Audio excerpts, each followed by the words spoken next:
Comment négocier correctement une augmentation de salaire? Salut la famille et bienvenue sur ma chaîne. Aujourd'hui, je vais vous apprendre comment négocier correctement une augmentation de salaire.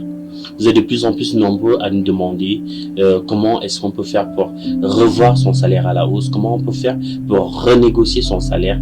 Alors, c'est ce que je vais aborder dans cette vidéo. Si vous êtes nouveau sur ma chaîne, n'oubliez surtout pas, vous avez la possibilité dès maintenant de vous abonner gratuitement et avoir accès en illimité à toutes mes vidéos. Et surtout, si vous avez des questions, des suggestions à nous faire, n'hésitez pas, vous pouvez le faire dans la section commentaires. Mais si vous êtes déjà sur cette vidéo, n'oubliez pas, vous pouvez laisser le pouce bleu, c'est bon pour l'algorithme, cela permettra de proposer nos vidéos à plus de personnes. Donc regardez bien cette vidéo jusqu'à la fin parce que les astuces et les stratégies vont aller croissantes. Donc restez bien, prenez un stylo s'il le faut, mais sachez que ces stratégies que je vais vous donner sont assez délicates, donc utilisez-les avec modération. Et surtout, si vous avez des questions ou si vous calez à un certain niveau, n'hésitez pas, dites-nous cela en commentaire. Parce que d'ailleurs, je vais partir de façon modérée, de façon crescendo, et je vais donner des explications assez propres, des explications terre à terre, avec des exemples palpable afin que vous puissiez vous reconnaître en chacun des exemples que nous allons prendre ici, afin que vous puissiez mieux comprendre le sujet, donc la négociation du salaire. Donc n'hésitez surtout pas, si vous avez des sujets ou bien si vous avez des difficultés à un certain niveau, laissez-moi cela en commentaire, je me ferai un plaisir de vous répondre personnellement. Mais pour revenir sur notre sujet, comment réussir une bonne négociation de salaire, il faut savoir que c'est quelque chose d'assez délicat et je vais aller doucement, mot à mot, et je vais aller avec des termes les plus bas afin que tout le monde puisse se retrouver dans les conseils que je vais vous prodiguer. Donc, ce que vous devez savoir, c'est qu'une bonne négociation de salaire se prépare. C'est pas le même jour que vous venez parler de salaire que vous allez balancer vos cartes. Non, il y a toute une préparation derrière. Avant la négociation, maintenant, ce que vous devez faire avant la négociation, c'est quoi? C'est faire des recherches. Faire des recherches, c'est sur quoi? Voilà. Donc, vous devez vous renseigner sur le salaire moyen pour votre poste et votre niveau d'expérience dans votre région.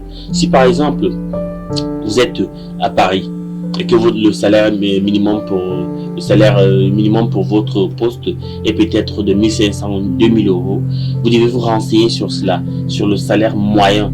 Donc le salaire moyen, c'est quoi? C'est la différence, c'est le beau milieu, le juste milieu entre le salaire le plus haut et le salaire le plus bas. Donc vous n'êtes pas au niveau du salaire le plus haut, vous n'êtes pas au niveau du salaire le plus bas, donc vous êtes au juste milieu. Donc pour cela, vous pouvez utiliser des sites web comme Indeed ou Glassdoor pour vous aider à obtenir des données bien plus précises. Maintenant, après avoir fait vos recherches, qu'est-ce que vous devez faire? C'est préparer vos arguments. Qu'est-ce qui rend un employé précieux pour votre entreprise? Quelles sont vos réalisations récentes? Soyez prêt à expliquer pourquoi vous méritez une augmentation de salaire. Ça voudrait dire que quoi? Ça voudrait dire que si par exemple vous avez fait 5, 6, 7 ans, bien 2, 3 ans avec un employeur, et que jusqu'ici il n'a pas pensé à vous augmenter et que vous souhaitez faire le premier pas dans ce sens, il faudrait préparer vos arguments. Vous voyez, la première chose à faire, comme je l'ai dit, c'est dans la phase, ça c'est l'avant-négociation. Vous faites d'abord des recherches parce qu'il faudrait arriver sur la table des négociations avec des preuves, avec des valeurs chiffrées sur les salaires des employés dans ce domaine d'activité-là, le salaire moyen des employés dans ce domaine d'activité-là, dans votre région, dans votre pays. Maintenant, vous préparez des arguments sur qu'est-ce qui rend un employé précieux pour votre entreprise. Si par exemple, un employé précieux pour votre entreprise, c'est un employé qui est toujours disponible, un employé qui est toujours prompt à faire des heures supplémentaires, un employé qui ne rechigne pas la tâche, un employé qui en tout temps, est prête à apprendre, est prête à accueillir de nouvelles personnes, est prête à offrir ses services. Ce sont entre autres arguments qui font en sorte de faciliter les négociations. Quelles sont vos réalisations récentes? Si par exemple vous êtes dans le domaine du commercial et que durant les 3, 4, 5, 6 derniers mois, vous êtes dans du bon chiffre, vous faites des bons chiffres et que vous atteignez vos objectifs, ce sont des chiffres à prendre en compte, des chiffres en termes de pourcentage d'atteinte, en termes de chiffres atteints et surtout voilà tous ces paramètres-là, vous les prenez, vous les posez sur la table. Maintenant, vous devez être prêt à expliquer pourquoi est-ce que vous méritez une augmentation de salaire. Ce n'est pas parce que vous êtes un employé précieux, c'est-à-dire que quoi, vous donnez de votre temps, vous donnez de votre énergie pour un travail. C'est d'ailleurs pour cela qu'ils vous payent, c'est pour votre temps et votre énergie. Maintenant, pour vos réalisations, en réalité, vous devez apporter de la plus-value. La plus-value, c'est quoi? C'est que vous devez atteindre vos objectifs pour que vous soyez toujours gardé. Donc, votre salaire se justifie par cela. Maintenant, donc, pourquoi est-ce qu'il doit vous augmenter en termes de salaire? Donc, pourquoi est-ce qu'il doit quitter du point du salaire qui vous donne là pour vous donner un salaire un peu plus élevé? Donc, c'est ce que vous devez pouvoir expliquer. Et sur ce point-là, il n'y a pas de timidité. Il n'y a pas de timidité parce que vous devez clairement montrer à votre employeur que, au vu du moins, d'après le temps que vous avez passé dans l'entreprise, vous avez apporté ceci, vous avez apporté ceci, vous avez apporté ceci. Et pour un employé moyen, il faudrait absolument qu'on puisse revoir votre situation pour vous mettre dans les meilleures conditions de performance. Maintenant, vous devez aussi déterminer votre objectif. Combien voulez-vous gagner? Là, nous sommes encore dans la phase de pré-négociation. Donc là, c'est la préparation. Vous n'êtes même pas encore à la table de négociation. Donc vous devez préparer vos arguments. Combien voulez-vous gagner? C'est pas que vous gagnez, si par exemple vous gagnez 1500 €, vous arrivez, vous dites non, donnez-moi 1600 €. Ça, c'est pas vraiment une réelle négociation. Là, l'employeur risque même de ne pas vous prendre trop au sérieux. Donc, combien voulez-vous gagner? Et soyez réaliste. N'ayez pas peur de demander ce que vous valez. Parce que parfois, vous faites un travail où vous valez peut-être les 3000 €, les 2500, 2800 €, mais vous avez peur de demander ce chiffre-là, ce montant-là. Vous partez demander par exemple 1500, 1700 €. Donc, ça ne vous valorise pas au vu de vos réalisations récentes, au vu de votre ancienneté, au vu du caractère précieux, au vu du sang que vous versez pour l'entreprise.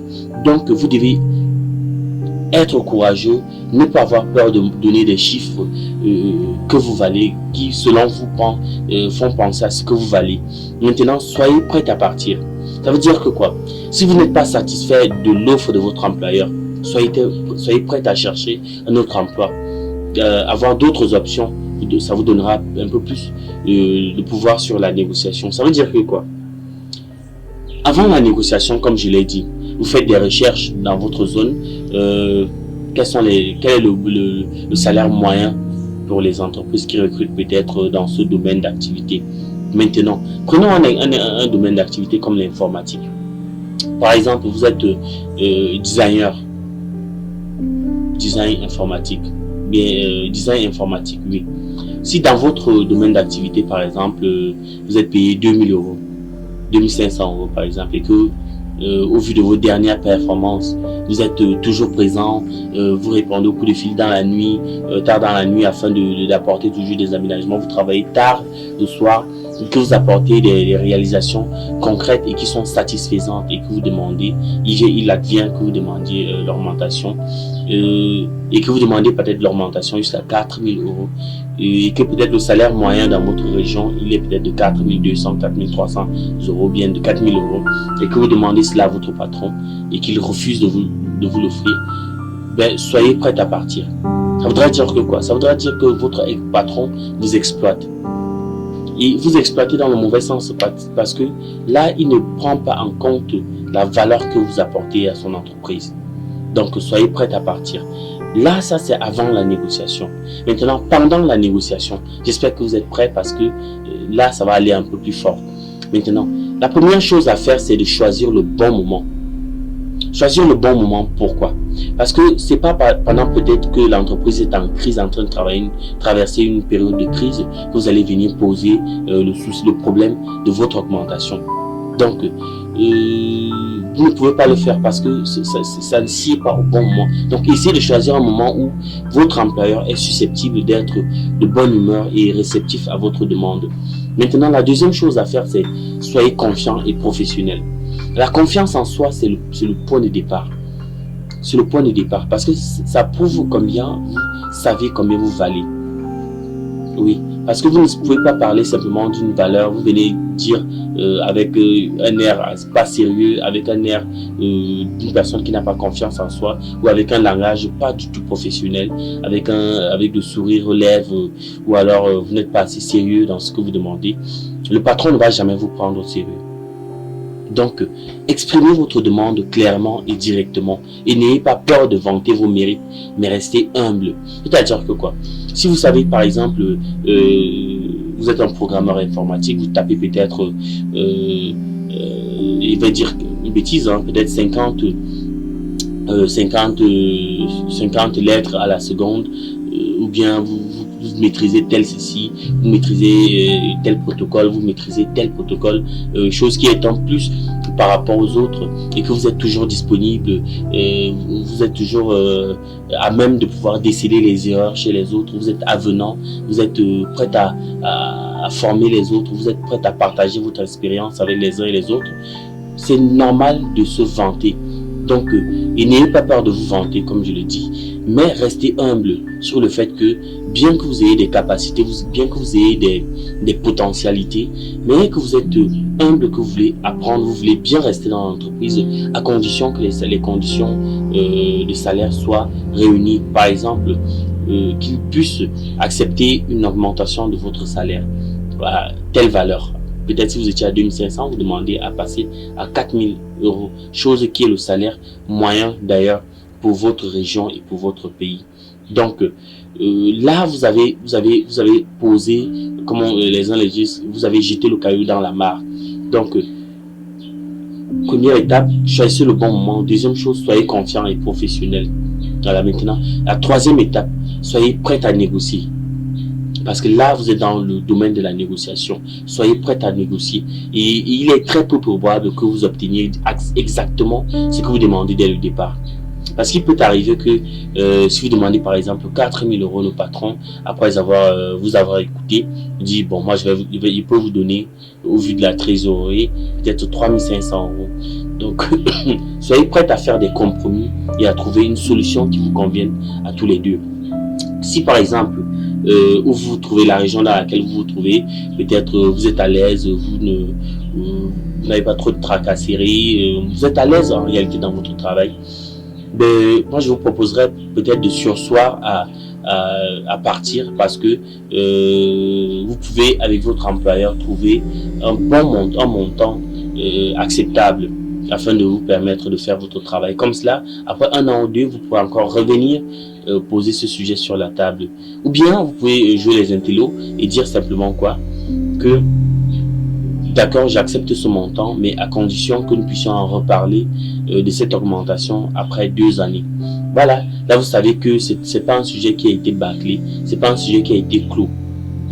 Donc vous pourrez revenir sur cela au bout de ces 2 ans, au vu de vos capacités, au vu de votre expérience et au vu de l'apport que vous apportez dans l'entreprise. Donc négocier si vous sentez que les moyens sont, ou bien alors que vous avez d'autres propositions plus alléchantes et que vous, en restant sur votre pied de grue, le patron peut flancher. Restez sur votre pied de grue, mais si vous pensez que c'est pas possible, accepter, ou bien vous trouvez un juste milieu qui puisse vous aider de conserver votre emploi et aussi d'avoir un plus dans votre salaire. Et n'oubliez pas de remercier votre employeur. Parce que même si vous n'obtenez pas l'augmentation que vous espériez, remerciez votre employeur pour son temps et pour sa considération. Parce que cela montre à plusieurs égards que vous êtes un employé respectueux et que vous êtes professionnel. Ça montre aussi que vous valorisez, vous savez ce que vous valez et que vous savez aussi mettre les autres en avant. Vous savez aussi respecter la hiérarchie. C'est-à-dire que bien que vous ayez des droits, vous devez pouvoir aussi vous plier à la chaîne de commandement.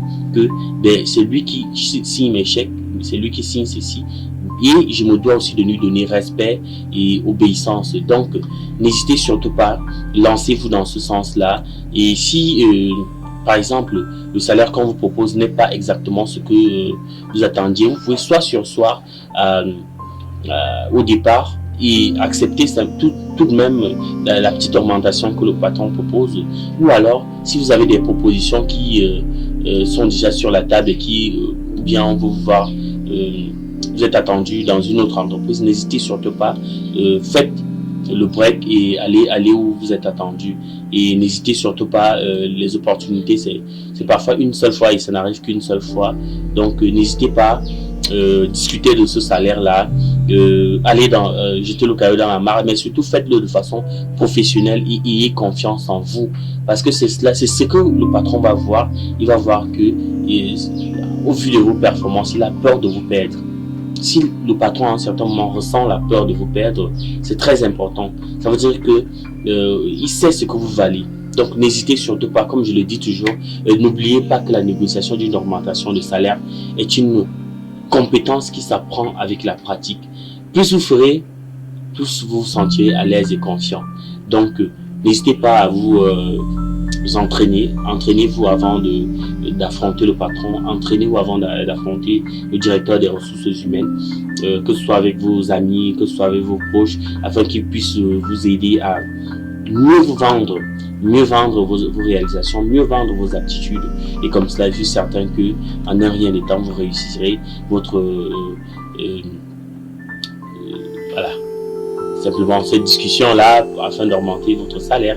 Voilà, donc si vous avez regardé cette vidéo jusqu'à ce point, je pense que vous êtes prêt à négocier une augmentation de salaire. Et n'hésitez surtout pas, parfois c'est juste la peur qui nous fait rester dans notre zone de confort. Mais si vous lancez, vous demandez une augmentation de salaire, peut-être ça peut aboutir, mais n'hésitez pas, respectez la phase pré-négociation dans laquelle il faut faire des recherches sur les salaires moyens pour votre poste ou pour votre niveau d'expérience dans votre région.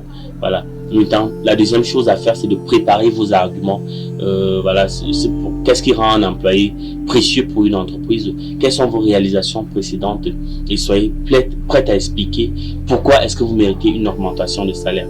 Maintenant, dans la phase pré, faut déterminer le nombre, votre objectif, donc le montant que vous souhaitez gagner, et soyez surtout réaliste, pas peur de demander des montants exorbitants. Maintenant, si vous pensez que peut-être l'attitude générale de l'entreprise ne permet pas de trop augmenter les salaires des gens, soyez prêt à partir. Parce que parfois, vous quittez une entreprise qui vous paye mal, qui vous paye un montant bien connu, à une entreprise qui va vous payer plus. Donc n'hésitez surtout pas, c'est la loi de l'offre et de la demande. Maintenant, pendant la négociation, choisissez d'avoir le bon moment où déposer la demande d'augmentation de salaire. Maintenant, soyez pendant la négociation confiant et professionnel. Comme ça montrera que vous êtes carré dans votre décision et que vous êtes vraiment prêt à partir si toutefois vous n'êtes pas respecté. Maintenant, pendant la négociation, toujours, soyez prêt à négocier parce que c'est pas le montant toujours demandé qui sera accordé. Parfois, il peut y avoir des diminutions. Parfois, on peut vous proposer d'autres alternatives. N'hésitez surtout pas, si vous pensez que c'est bon pour vous, n'hésitez pas à le faire accepter. Ou bien, vous pouvez tout de même consulter un avocat pour savoir si ça respecte votre droit ou bien ça va dans votre sens. Mais surtout, à la fois, n'oubliez pas de remercier votre employeur pour le temps et aussi pour sa considération qu'il vous a accordé. Donc, nous arrivons à la fin de cette vidéo. J'espère qu'elle vous a plu. J'espère surtout que nous ferons d'autres vidéos dans ce sens et que vous apprécierez à chaque fois nos vidéos. N'hésitez surtout pas à mettre le pouce bleu, mettez le like, mettez le commentaire. Si vous avez des questions, mettez cela en commentaire et je me ferai un plaisir de vous répondre personnellement. Allez, ciao ciao.